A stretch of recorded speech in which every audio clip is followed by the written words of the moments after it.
Denise brings to the table a tremendous amount of capability in her field. She has over 30 years experience in the insurance industry, whereby she's worked with over 500 companies in the meantime. She's become a trusted advisor to human resource professionals who typically manage benefit plans as a recruitment, as well as recruit talent for respective employers.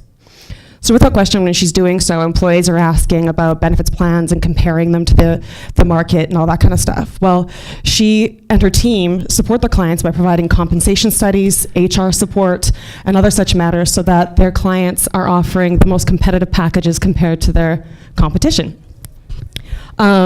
Which also makes her extremely well versed in talking about the very important topic that burdens a lot of companies, which is attracting and retaining top-notch talent. So with that, I'll let her take over. Thank you, Mariah. You're welcome. Good morning, everybody. I was actually just thinking about getting you to close your eyes and we could just spend 10 minutes together. Well, and you know, it's funny because they say the top fears are, one of them is public speaking and one of them is death, and I talk about insurance. So it's just frightful. Is it too close? Too far? I don't know. Okay, sorry about that. I wanted to talk to you about business, being a business owner, and I've been in your seat and things that we share in common. First thing is we have great ideas and we get up every day and we go to work and we just, we want to do a good job, we want to make money, and then once a year we say, oh, we have to pay taxes. And we kind of all love and kind of regret all of the same things as we go through this journey.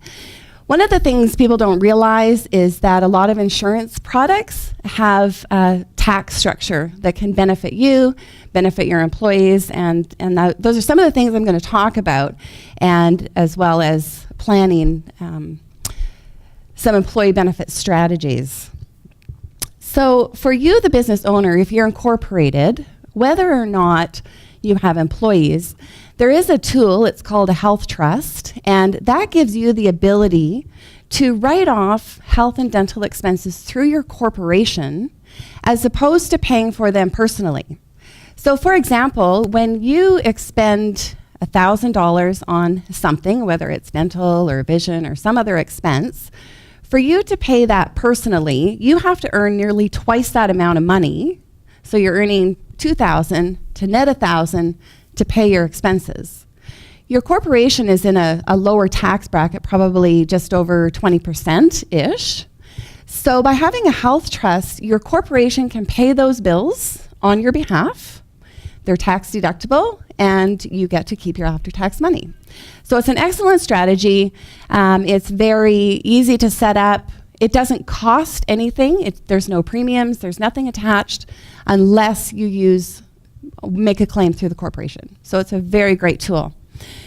So to move along from there, I'm going to talk about small business and if you do have employees. So as we talked about, there's an economic downturn, they say. I know it's everywhere. And the good thing about that is there's great people out there. So if you're in a position where you can hire, you can make changes, there are some great people available. I want to make a total shift in how things are done, how we think about benefits. A lot of small employers have a preconceived notion that benefits are really expensive. It's something that big companies have. We just can't do it. We don't have the manpower. We don't have HR. We don't have admin. We can't possibly pull this off. So there's all these things that we've built in our mind that are barriers to having this tool that, let's face it, we'd all want to give and every employee wants to have.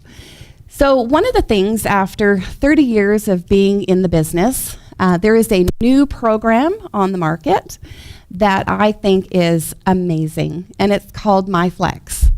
And what it does, it gives flexibility to employees because we create value in the minds of people. And value is whatever people want. So when you look at your employees, some of those employees are single in their 20s. Well, they're never going to die, and they certainly don't need to go to the dentist. So, they don't value the same thing we do when we have children who wear glasses and need orthodontics, and, we have a little high blood pressure, and we need a lot of things. And then we have empty nesters, and we have people who have a spousal plan, and they don't really want it. So we have all of this going on, and then as the employer, we say, okay, build a plan. And you're like, I'm going to disappoint somebody in this process. It's not going to be a good fit. So what MyFlex does, and I'm going to start with the employer, because it's a total shift in how we build plans. For years and years, we have a plan, and we go out to market and we get quotes, and the company pays half.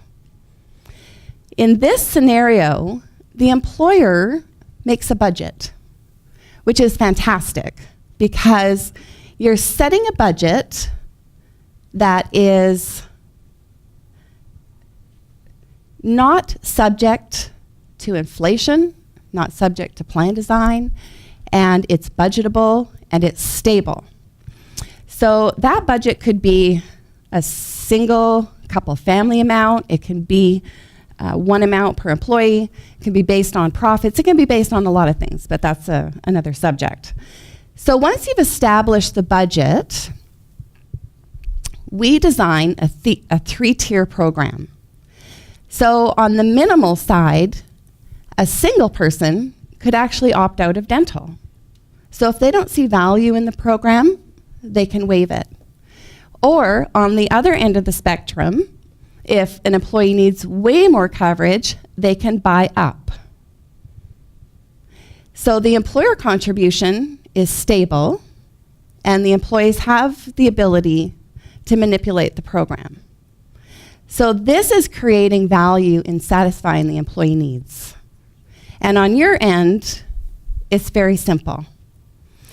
And to put it in perspective a little bit too, we think that, the premiums are for big companies. To break it down, if you were giving an employee 50 cents an hour, that equates to $86 a month, which is more than enough to build a plan. So what you can do is, if there's a certain time of year when you were going to be looking at increases or merit, you can give employees benefits as opposed to salary. When you give an employee $1 in salary, we have EI, CPP, tax, etc. So $1 is really about 60 cents. When you put $1 in a benefit plan and the employee gets 100% of their money back when they make a claim, then that's tax-effective money. So just a couple of ideas. I'm going to kind of skip from benefits to a little bit of personal. I'm going to talk about life insurance and mortgage insurance. And you're lucky we're running out of time because I'm going all the way to the end. Anyway, I just wanted to touch on bank mortgage insurance versus oh. That was my cue. No. Oscars, there's music. Yeah. This power. Okay, I'm just going to say this and then we'll move on. So, mortgage insurance is controlled by the bank.